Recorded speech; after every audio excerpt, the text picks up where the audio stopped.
Hey all, we are at Talladega trucks now, and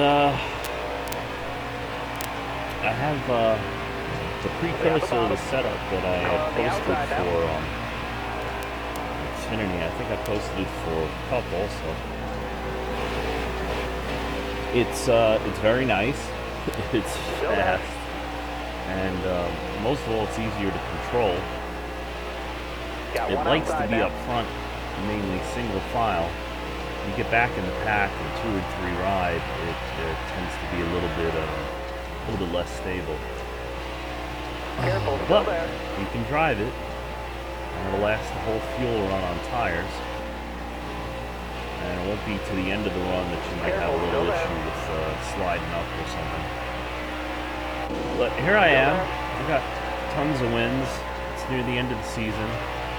But, you know, since I got such a good truck, I'm trying to win. Still there? I think there's about 15 or so laps to go. We'll find out together when we come around. So, watching this for the first time with you. Stay on the bottom. Top 3, use it if you need it.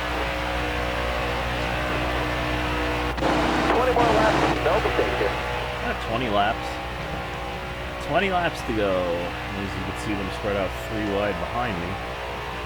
The AI has changed a little bit since I think the October or November, October DLC update. Wasn't, to me, it wasn't. I know they fixed a couple of minor glitches, but it seems to have affected the AI at Daytona and Talladega a little bit, and some of the other tracks. It's not a big change. It's just a little bit, making it look a little bit more competitive as you get down to, under 10 laps, down to the checkered flag. But as you can see, I have little trouble in holding the lead. Put the 2 and 3 wide trucks far behind. They will mount the charge. Periodically they will get organized and they'll come back up on you. But for the most part, the way I have the setup set up for AI racing, there's not much they can do about it. Yes, I can make the wrong decision when it comes down to it and end up not winning, but if you get the brakes and you keep your nose clean, you should finish quite well.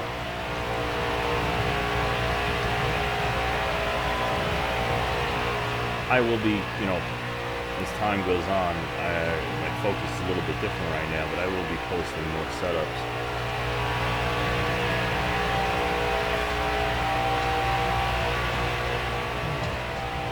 .9, I don't even know if that's fast. It was 50.8 before. As typically the leader is, because of the draft, is the slowest vehicle, truck or car on the track. Somewhere in the middle or near the end of the pack, or the tail end Charlie, if he's a little bit behind, can put up really fast lap times. That's just the nature of the draft of these tracks, how they work.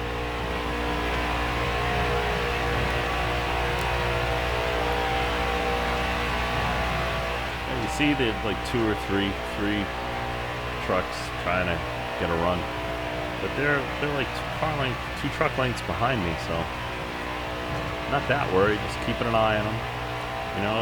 It's mirror driving, but don't forget to look ahead.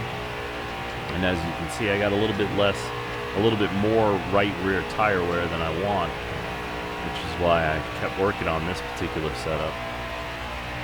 But it is fast. Loose is fast. And we got a caution.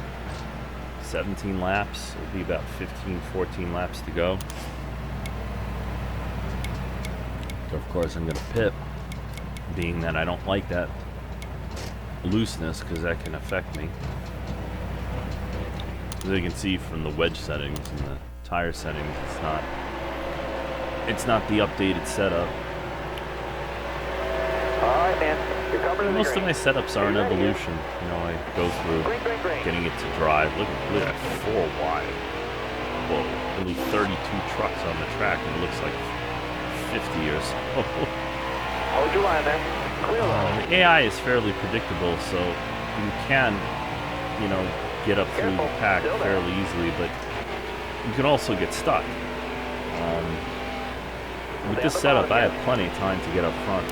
What I found the best thing to do is the first 2 laps, they're not up to full speed, and they tend to be a little slower than after 2 laps, so try to take advantage of it, so I'm going to get blocked here. And I'm going to go past them because I think I can make it without getting knocked to the apron, and I do. Still there? Because that can happen with AI sometimes, as in real life. Careful, still there. Yeah. Stay low, stay low. Got one outside now. Now, there is no penalty for passing beneath the yellow line, but the AI is not programmed to deal with somebody going below the yellow line. So even though you can do it, you often have to fight your way back onto the track, which means, you know, dooring somebody. And especially at a track like Talladega, where aerodynamics is critical, you really don't want to risk getting the damage and such. So I might cheat a little bit, you know, like cut the corner a little bit at times. Not really on purpose.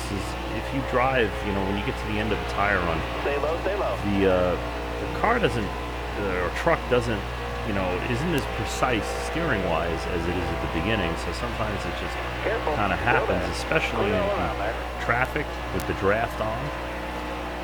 You kind of get pushed around a little bit, you know. You want to go, like, keep it straight, but it'll push you up, it'll push you down, and it'll move you around, usually just within the confines of, like, a lane, but it is noticeable. One thing I do like is the way they have the draft working is you can get out of the gas like you can in real life and still keep up. It breaks your momentum, so if you're trying to move forward very quickly, it's not really something you want to do, but I know with the laps left, and, you know, I'm already up in the top 10, you know, there's a pretty good chance I'm going to be in a position to win. So I'm not that, you know, concerned about it, but I am taking every opportunity. I mean, this is go time.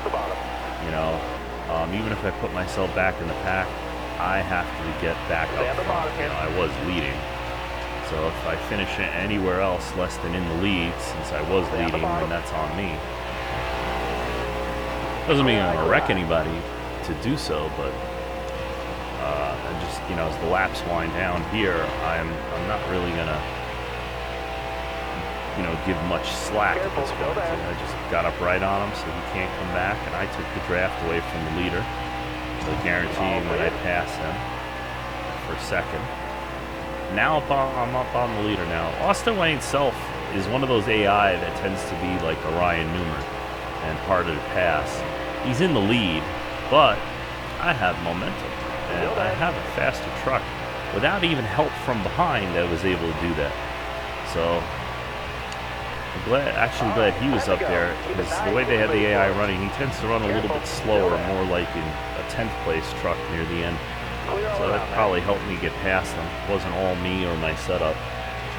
Yeah, you know, it's important to understand these things. So when you're up against, you know, a car that runs up front all the time, like Stuart Friesen or who else in the truck series? Somebody coming up behind me here. Car there on the outside. You know, you're not going to have as easy a time getting past them. But for some reason, also at Daytona and Talladega, even at the end of the races, it doesn't tend to be the regular up front running guys.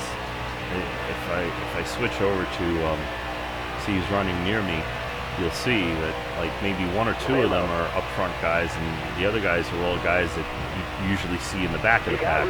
You're clear. I don't know why that is at Daytona and Talladega. It's just the way the AI shakes out, which is interesting.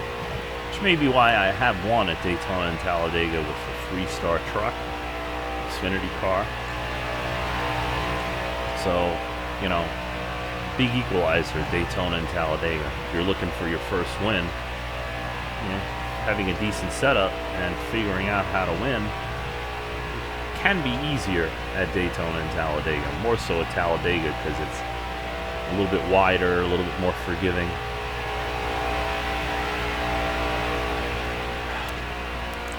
Sipping juice, by the way. If you heard some of my swallowing noises.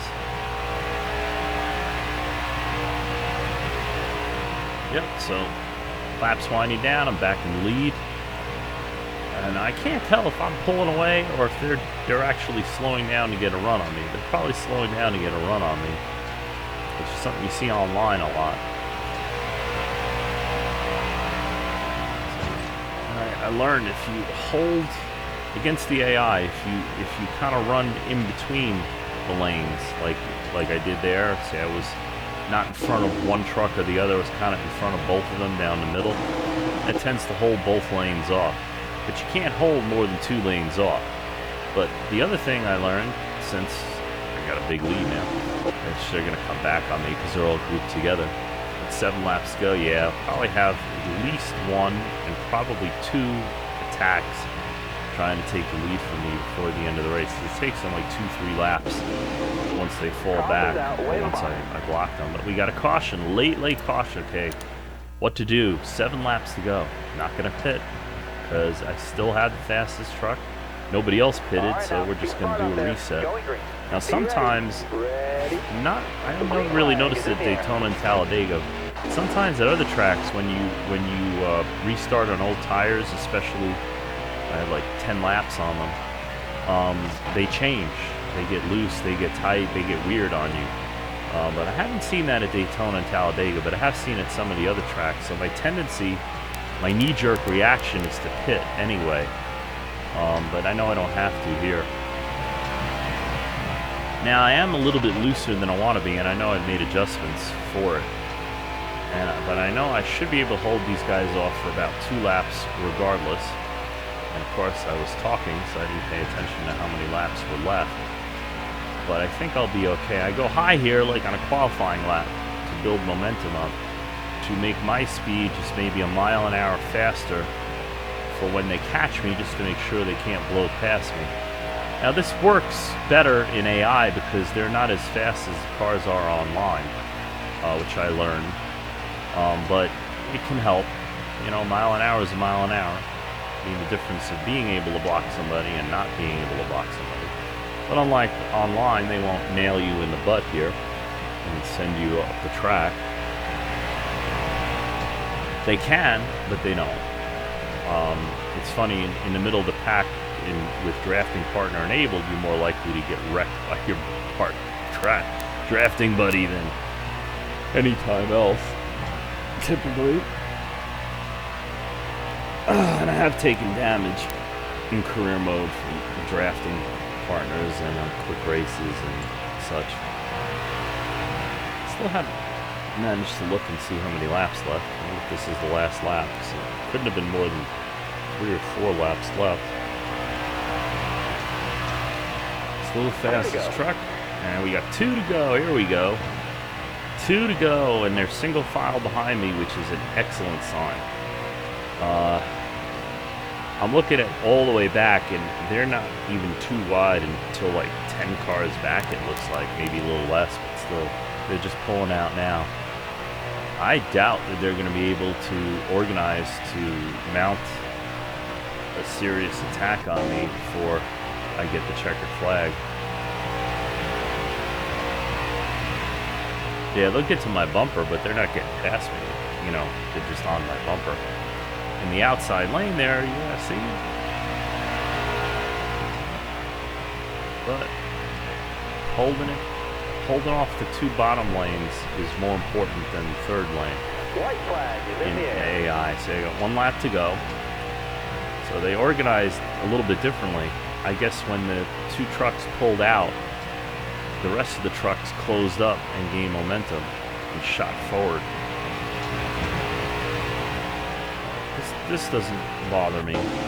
But remember, Talladega, there's a long way to get back to the checkered flag once you get out of turn 4. It's like a whole backstretch, a whole straightaway. So a lot can happen there.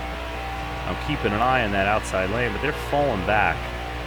And it doesn't look like they'll have enough steam to get up to me to be a threat. So I should more concentrate on these guys and blocking them. So we're going to the outside a little bit, but nah, I got it. No one's going to get me. Way to go, driver. That's the win. And a win. Yep. So pretty much all that and more is going through my mind. I'm not really worried about, you know, what the tire wear is doing at this point. It's like whatever I got. I'll feel it. If it's a problem, there's no use in you know, watching it or whatever. Qualified 16th, which is better. I've been qualifying terrible, and I got a better qualifying setup. I actually took the pole in Xfinity, but I don't think I came back and used it yet here, because this is an older set. This is like 3 setups older than the one I'm using. I would be using now.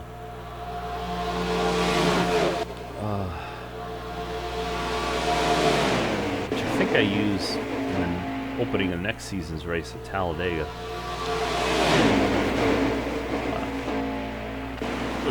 All the way up to 6th, 2nd. And I'm not rushing it. You know, I was not shooting up through the field. I was just taking my time. Plenty of time.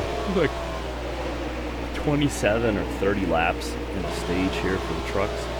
So it's 94 laps altogether, something like that. So there's really no reason to rush. The laps are long, 2.5 mile track. They're almost a minute each, so you got plenty of time to make your moves and, you know, pass trucks. That's the drafting. Your drafting partner will push you until you're back in the lead. If you just fall second for a minute, if you hold the gas down. If you let the gas up, they'll back off, which is good, especially in a turn. Because getting pushed in the turns tends to have all kinds of weird things happen. As far as my setups go, anyway. If anybody's got a setup that it doesn't affect them and it's just as fast, please let me know. Yeah, I think I got stage 1 and 2. And that's playoff points, because I'm looking to win a championship. Very much so. I had like 8 opportunities. The first one I didn't expect to win because I didn't have a 100% truck. But from the second season on, I've only managed to win 1 championship. And it all boiled down to the last race at Homestead. So I did not have a good setup at Homestead. I have already tested at this point, and I can tell you that I have a better setup for Homestead this season in both the trucks and Xfinity than I've ever had in NASCAR Heat 4. So I was looking forward to getting to Homestead, but I wanted to hedge my bets as much as possible.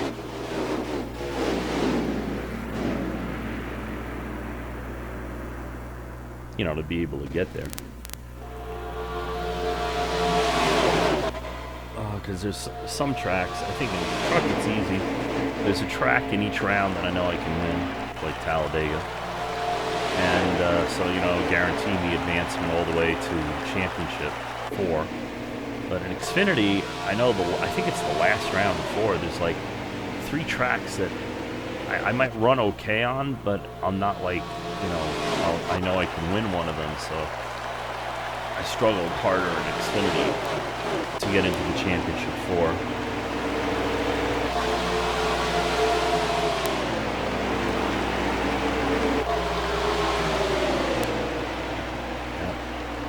This is my run, I believe, that you guys saw from inside the truck. Getting back up to the front. Should be a caution restart coming up.